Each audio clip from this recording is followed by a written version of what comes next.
You're listening to the Video Archives podcast, starring Quentin Tarantino. And I will now give a plot synopsis of the film by reading the back of the United Home Video box. Always the best way to get a glean on the film. Right on. In the mid-21st century, mankind has reached a point in its technological advances to enable colonization of the far reaches of the universe. Dark Star is a futuristic scout ship traveling far in advance of colony ships. Armed with exponential thermostellar bombs, it prowls the unstable planets. But there's one obstacle that its crew members did not count on. One of the ship's thinking and talking bombs is lodged in the bay, threatening to destroy the entire ship and crew! Exclamation mark. John Halloween Carpenter and Dan Alien O'Bannon combine their writing, creative, and technical talents to bring you this thrilling and extraordinary science fiction parody. That's the only parody. The word parody is the only clue that the film is a comedy. Yeah.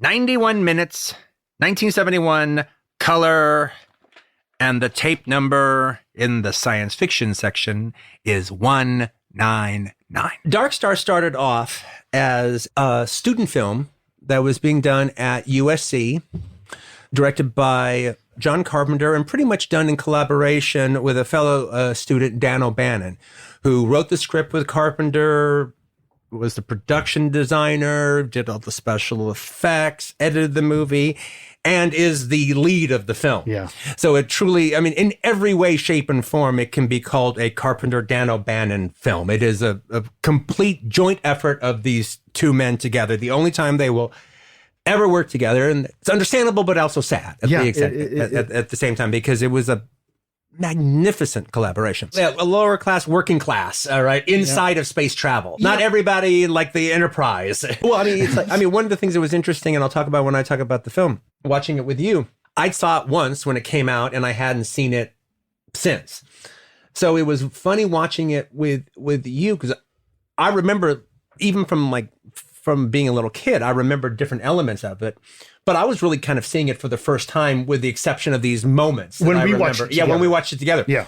But I could tell you had seen it like 10 times. You were watching the way we would watch Evil Dead 2 with somebody who's never seen Evil Dead 2 before. Yeah, exactly. Yeah, but Dark Star really is a shining jewel. Also, at the same time, I think this seems to be an answer to 2001, an anti-2001. I think there's also a criticism of 2001.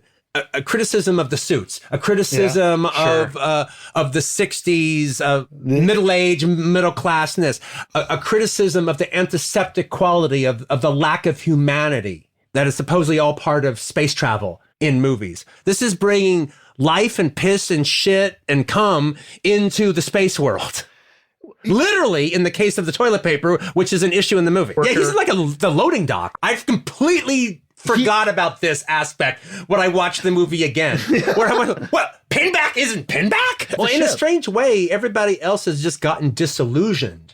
Yeah. Or spaced out, like the guy who's just basically taking bong hits, all right? But in a weird way, it's like Pinback is the one who is like grown into his character. He's grown into his responsibilities while everyone else is forgetting theirs. Yeah. I think since they paid for the movie themselves, I'm sure it wasn't more than $6,000 or something like that. But it's always just mentioned in the entire budget, which was $40,000. Yeah. Which is just mind-blowing. But Dan O'Bannon did the special effects. Yeah. He is the one responsible for the special effects. He marshaled all those talents. Oh, for sure. This is his movie when it comes to special effects. I was not there was a name I knew. I was not a huge fan of Dan O'Bannon. I always liked everybody else he collaborated with more than him. How dare you make the next Night of the Living Dead sequel the same year that George Romero is doing his?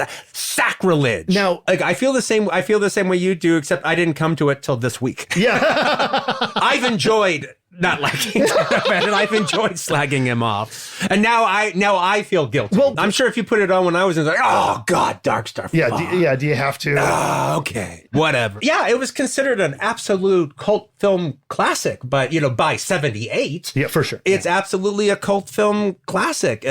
He's the one talking it down more than anything else. He even said recently to the effect, well, I don't really respond to it because I see its student film origins. I see very little student film origins. To me, it just looks like a good science fiction movie. I know Some of the effects have been done cheaply.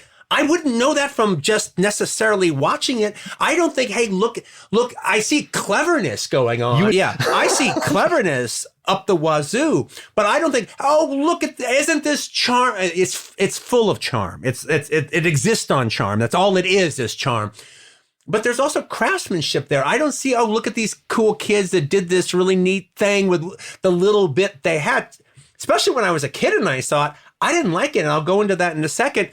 But it looked like a real science fiction movie. I had no question about the look of it, the special effects, the spaceship sets. I mean, everything was, I could watch it today having made movies and I would not know it was made for $40,000.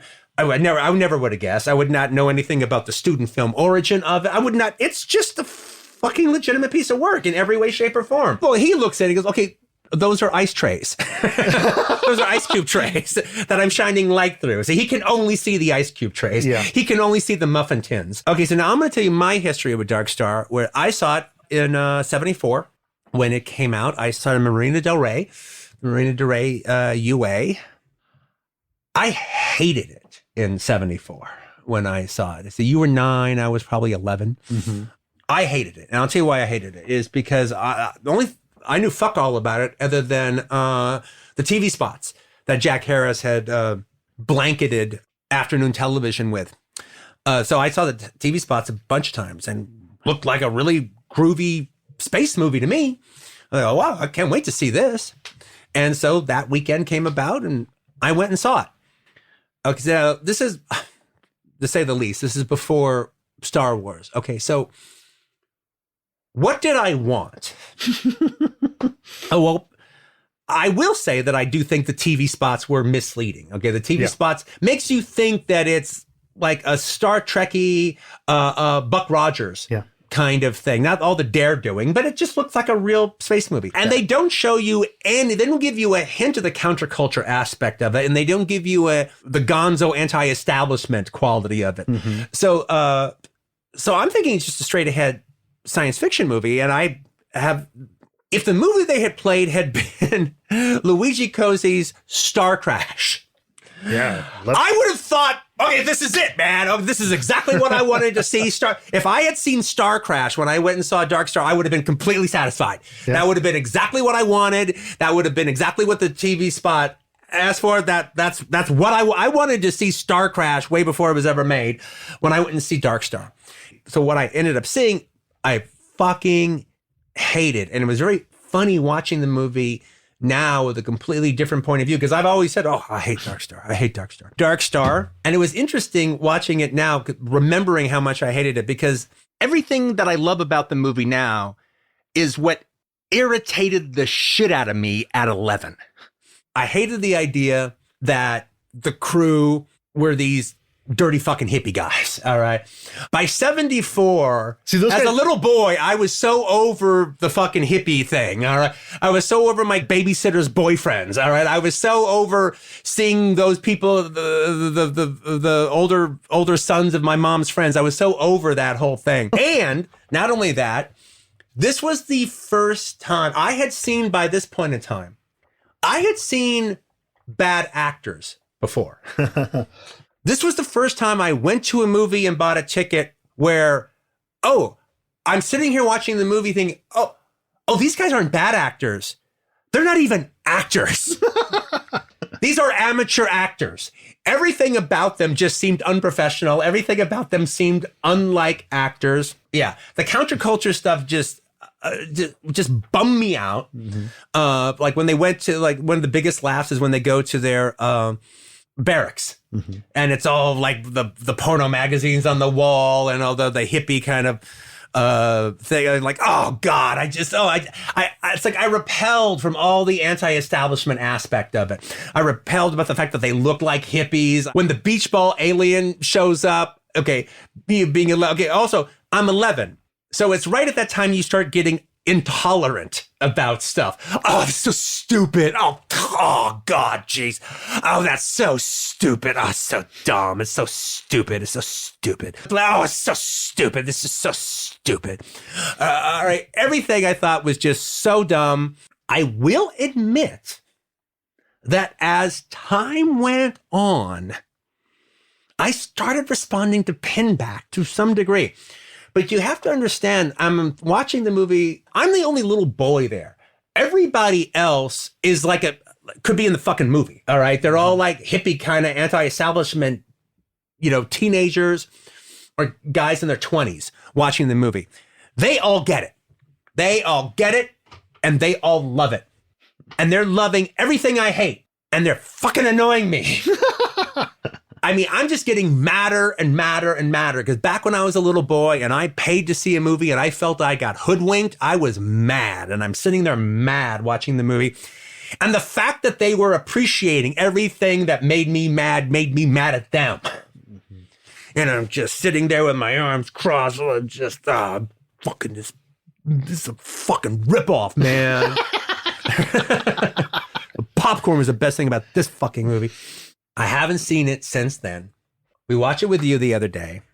I'm practically trepidatious about saying how I feel about the movie now, for the simple fact that the thing that I don't want to do on this podcast is throw around the M word.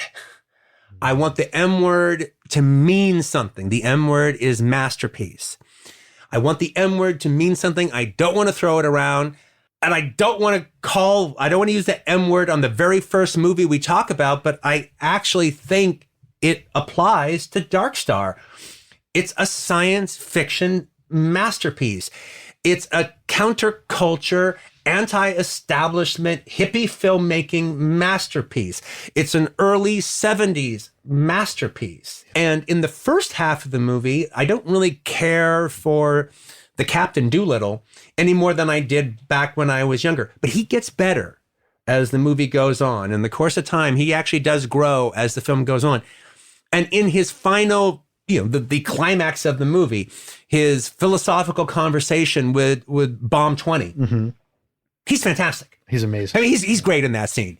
He's great in that scene. He builds up until that moment. And I can't really imagine that scene being done necessarily better. He is pretty terrific in that scene. But the thing that carries the entire movie through is Dan O'Bannon's comedy performance that I did not appreciate when I was younger, and I have not appreciated up until now. And it rivals Bruce Campbell's comedy performance in it's a good comparison. The Evil Dead movies. Well, they almost seem like there's a symbiotic relationship between the two of them.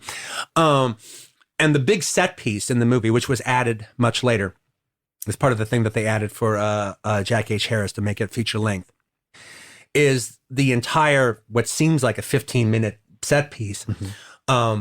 With Dan O'Bannon fighting with this alien beach ball monster that they brought on the ship. Now, the thing about the movie is all the special effects in the film is them literally trying to do the best that they possibly can to make it look like a real movie and make it look like a real spaceship and make it look like real space travel. And by the way, they completely predate the jump to light speed. Oh, completely. In Star Wars. I mean, to such a degree, it's obvious George Lucas saw this and used the idea for the light speed travel. I mean, it's impossible that Lucas had not seen that. Yeah. So after pulling off all this convincing special effects, they have this alien and they purposely make it cheesy. They purposely make it crazy. They take a red beach ball and put Creature of the Black Lagoon feet on it. Yeah. And again, like I said, when I was a kid, I despised that sequence. But here, I think it's one of the great comedy set pieces of that time period. And I think ranks up, is right there with Sam Raimi and Bruce Campbell with the Attack of the Helping Hand, or the possessed hand sequence from Evil Dead 2. And not only that, though, even now acknowledging, they're having fun with the fact that it's a red beach ball. Nick Castle is the puppeteer. Yeah. He's operating the beach ball alien monster, who later would play the Shape in the first Halloween film. And Nick Castle does a tremendous job making that beach ball come to life. Yeah. He gives it a personality. He gives it a sense of humor. He gives it a sense of mischievousness. He gives it a sense of malevolence. And so there's an entire sequence that is just absolute comedy gold that takes place where Dan O'Bannon is stuck in a elevator shaft fighting the alien, and at the end of the day, along with the theme and whatever, it's one of the reasons why people talk about Dark Star to this day. It's this big sequence. What's funny is I'm buying the whole elevator shaft. I'm not going to relate how it was filmed.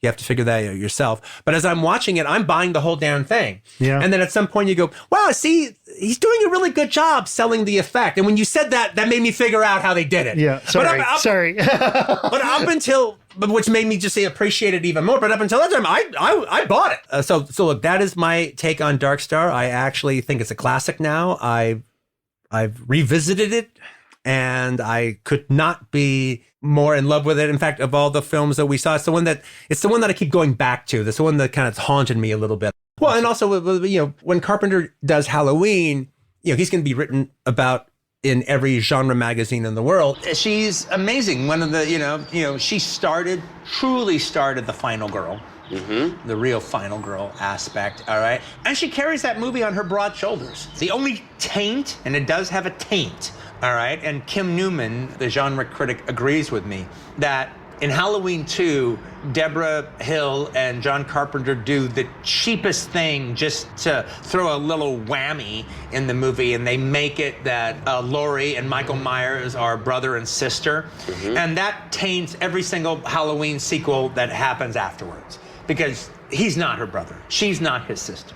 That's just bullshit. That literally was them coming up with a stupid idea at the last minute. Yeah, but it's the cheapest thing. Nobody was coming from that point of view when they were making the first one.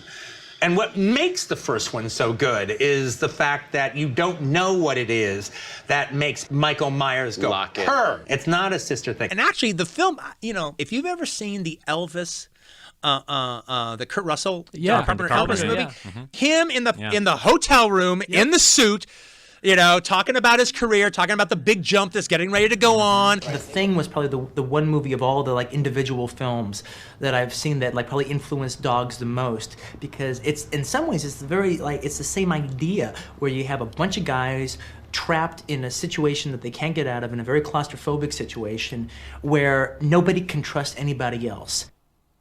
It scared the living hell out of me. And the thing about it is the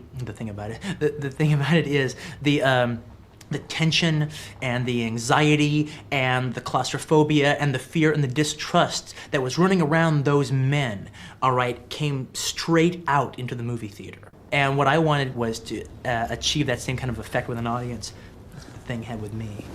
Yeah, a film that actually is a big influence on the film is John Carpenter's remake of The Thing.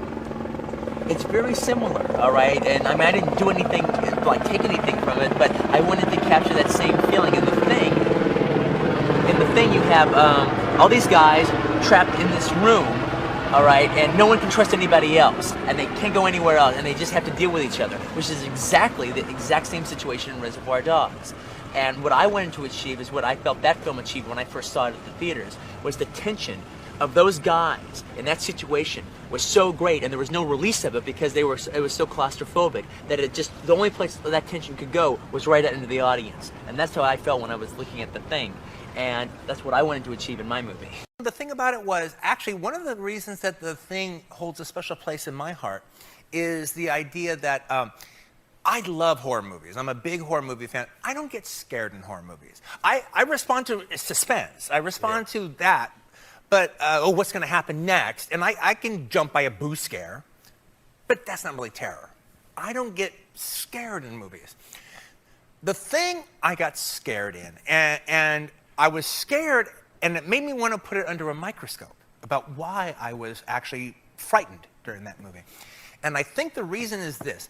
Is because if you know the movie, part of the situation is these men are trapped in this situation in this Arctic research center. And so one or more of them are possibly this thing that's going to devour all of them. And no one knows if you are the guy I've known forever or if you're a thing. Right. And the movie makes the paranoia of that so palpable. Mm-hmm. So real. It's almost like another character in the movie, just the sheer paranoia of it. but they're trapped in the Antarctic. They're trapped in this shelter. And so the paranoia is bouncing off of the four walls, bouncing, the fear, the paranoia, bouncing, until it has nowhere to go except through the fourth wall into the audience. And I started feeling exactly like they felt. Music time's over. If there's one movie that probably is the one that is most similar in its own way, I guess via the mise en scène and the tone of the film, it would probably be The Thing. But but that's interesting because there's a Reservoir Dogs quality to this film, but Reservoir Dogs, The Thing was a big influence on Reservoir Dogs, and I mean there's obviously aspects about it that are similar. Kurt Russell is one of the stars. Ennio Morricone does the soundtrack, and there's the snow.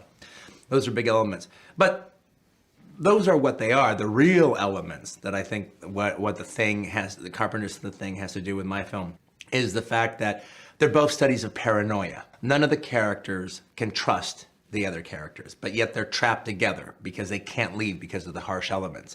And it's basically what happens as they try to deal with each other. And not only that, though, there is another aspect. I defined it when I saw The Thing, and I tried it in Reservoir Dogs, and I tried it in this movie, where, to me, the paranoia in The Thing was so thick, and it was so bottled up in that shelter, that the paranoia bounced on the walls throughout the movie until it had nowhere else to go but through the fourth wall and into the audience.